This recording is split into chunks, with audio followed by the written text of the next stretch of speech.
Le Champsaur est la haute vallée de la rivière Drac, affluent de l'Isère, depuis sa source, ou plutôt ses sources, au sud du massif des Écrins, jusqu'à sa sortie du département des Hautes-Alpes, à l'entrée du lac du Sautet. On lui associe souvent le Valgaudemar, vallée affluente, parcourue par la Séveresse, qui se jette dans le Drac, peu avant le lac. L'ensemble Champsaur-Valgaudemar est un des 9 pays du département des Hautes-Alpes. Le Champsaur fait partie du bassin de l'Isère, alors que la quasi-totalité des Hautes-Alpes appartient au bassin de la Durance. Il est bordé à l'ouest par le massif du Dévoluy, partie des Préalpes de nature calcaire, et au nord et à l'est par le massif des Écrins, Holland, Vieux Chaillol, partie des Alpes internes de nature cristalline.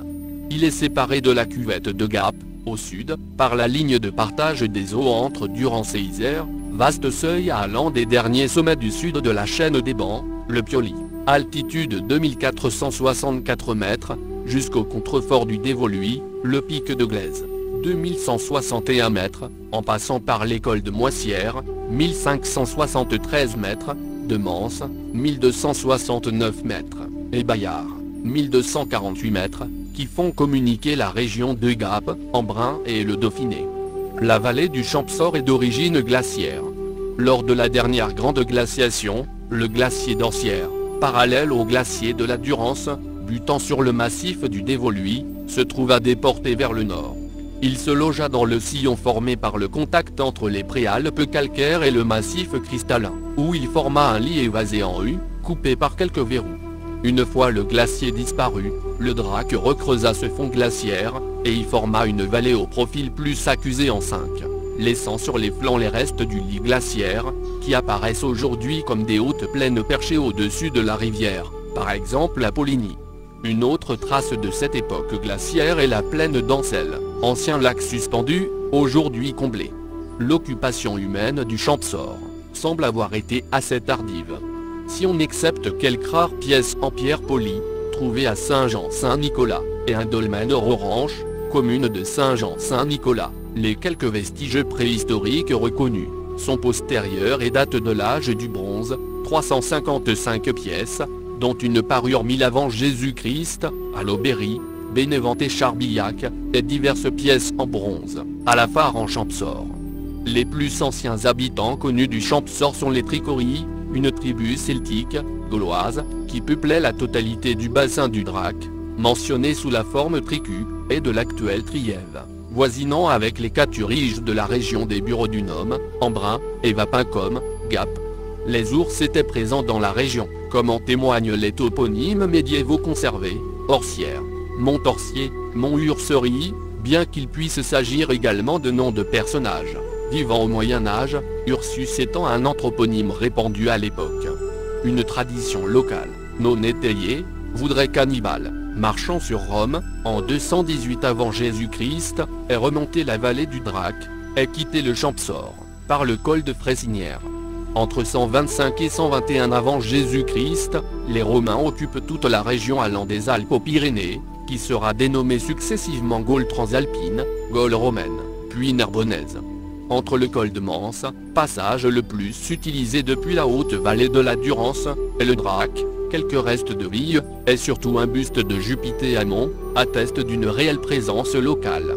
L'existence de voies romaines en Champsaur est discutée. La voie domitienne passait par les Bureaux du Nôme, Embrun, et Vapin-Comme, Gap, sans pénétrer dans le Champsaur.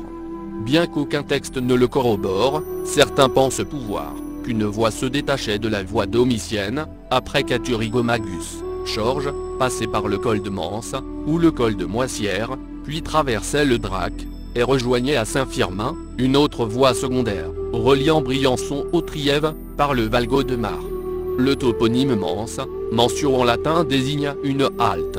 Le chemin d'ivoire romaine sur la commune de Forest-Saint-Julien, le pont Roumieux sur la Sévresette, en serait des traces, bien minces il est vrai. Une autre voie passant par le col Bayard et suivant la rive gauche du Drac, tout aussi hypothétique, est aussi évoquée. De fait, avant l'arrivée des Romains, les occupants de la région disposaient d'un véritable réseau de routes, que les Romains eurent seulement à adapter à leurs besoins.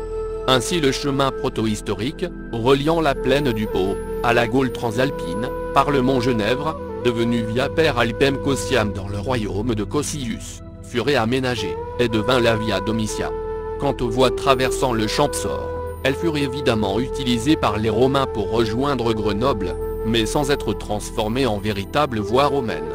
Au 5e et 6e siècle, invasions et annexions se succèdent, Vandales, Burgondes, dont un chef, nommé Godemar, ou Godemar, s'installe dans la vallée de la Sévresse, à laquelle son nom est resté attaché, Ostrogoths, Francs, Lombards. Une relative stabilité s'instaure à partir du 7e siècle, où la chrétienté s'établit.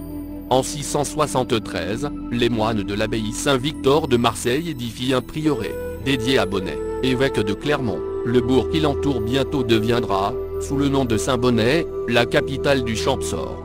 En 739, le patrice Abon, gouverneur de Suse, en Piémont, légua ses paroisses du Haut-Champsaur à l'abbaye de la Novalaise, qu'il avait lui-même fondée en 726. Novalaise léguera ses droits à l'abbaye de Brême, qu'il cédera peu après à l'ordre de Cluny, en 950. L'abbé Guillaume IV de Saint-Chaffre-en-Velay en était gestionnaire. La tradition locale rapporte qu'au début du Xe siècle, de nombreux Sarrasins étaient installés dans la haute vallée du Drac. En témoignerait par exemple une grotte des Sarrasins au-dessus du confluent du Drac noir et du Drac blanc, une tour sarrasine emportée par le Drac, en 1856, peut-être aussi l'hameau voisin des Tourans. Après de nombreuses exactions, dont l'attaque de Mle, abbé de Cluny au pont d'Orsières, en 974, ces Sarrasins auraient été décimés au lieu-dit Champmort. Champmort, proche de Saint-Jean, par Guillaume Ier de Provence, est chassé définitivement de la région. Les historiens récusent cette lecture de l'histoire. Joseph Roman, archiviste et historiographe des Hautes-Alpes, conclut, après étude, qu'on ne sait rien ou presque des invasions sarrasines dans nos contrées, et qu'il ne reste dans les Alpes aucune trace de construction datant des Sarrasins. Les toponymes comportant un radical mort, comme Puy-mort, sont sans rapport avec les Sarrasins qui au Moyen-Âge, ne sont jamais nommés Mri mais Saraceni. L'attaque de Maïl par des pillards, dont il ne conteste pas la relation, ne prouverait pas non plus selon lui qu'il y ait eu une présence sarrasine importante. En tout cas, cette occupation sarrasine du X siècle, si elle a eu lieu, ne fut ni aussi longue ni aussi complète qu'on l'a prétendu. 18. Robert Latouche, membre de l'Institut de géographie alpine, qualifie de fantaisie archéologique les attributions aux Sarrasins de monuments qui n'ont aucun style. De fantaisie aussi la volonté de faire de l'adjectif mort, qui est synonyme de brun, un qualificatif de lieu sarrasin, alors que Rochemort, par exemple, est l'équivalent de Rochebrune. Il souligne enfin que ces Sarrasins étaient de vulgaires pillards qui se postaient près des cols des Alpes pour détrousser les voyageurs et les pèlerins se rendant en Italie, comme aujourd'hui des bandits dévalisent les trains internationaux en Roumanie et en Serbie. Pour lui, les pirates du Xe siècle auraient été oubliés si, vers la fin du XIe, les Sarrasins n'étaient revenus d'actualité du fait des croisades.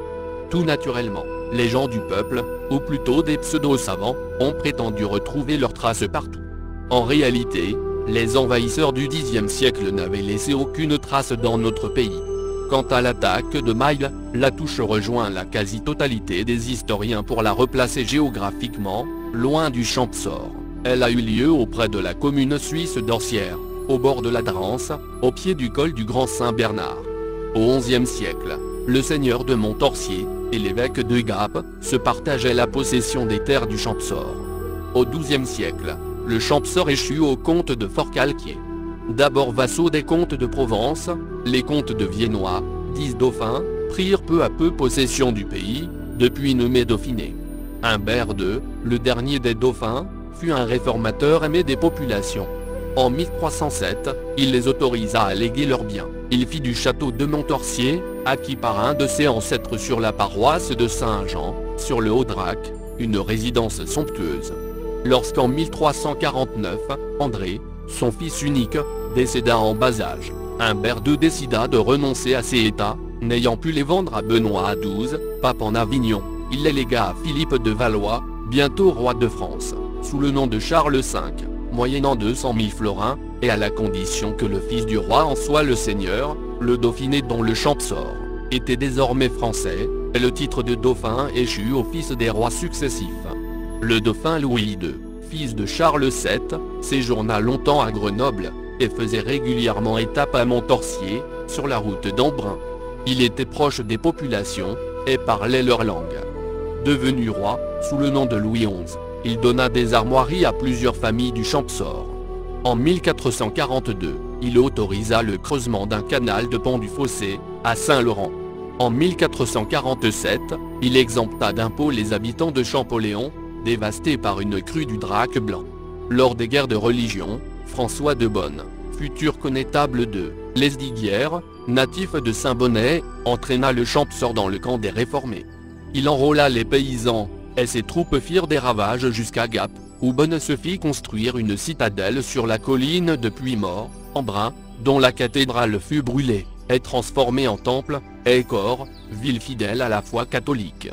Mais lorsque Bonne, devenu duc de Lesdiguières et pair de France en 1611, se convertit au catholicisme, il ramena son Champsaur au royaume de France et le pacifia. Il en devint le bienfaiteur, construisant des ponts et des hôpitaux, et organisant l'administration du Dauphiné dans son ensemble. En 1692, les troupes du duc Victor Amédée II de Savoie ravagèrent la région. On leur doit notamment la destruction, quasi totale du château de Lesdiguières, mais n'en prirent pas possession. Par rachats successifs, de 1686 à 1730, les jésuites du collège d'Embrun devinrent seigneurs d'Orsières, et propriétaires d'une grande partie du Haut-Champsaur.